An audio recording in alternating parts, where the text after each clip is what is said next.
চলো ভাই, তোমাদের মাঝে আবারও একটা ছোট্ট গল্প নিয়ে চলে এসেছি। গল্পের নাম হলো ফকির ও বাদশার গল্প।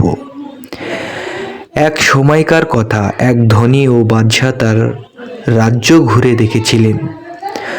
পথে তিনি এক বৃদ্ধ ফকিরকে দেখতে পেলেন, এক গাছের ছায়ায় বসে, ছেঁড়া কাপড় পরে, চোখে গভীর প্রশান্তি।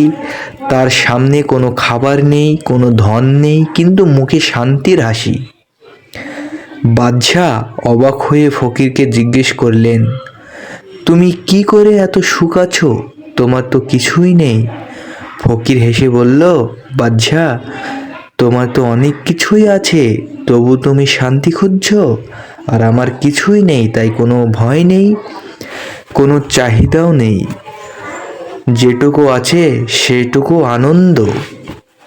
তখন বাদশাহ বললেন, তুমি কি বলতে চাও? দুঃখমুক্ত থাকার জন্য সব কিছুই ত্যাগ করতে হয়?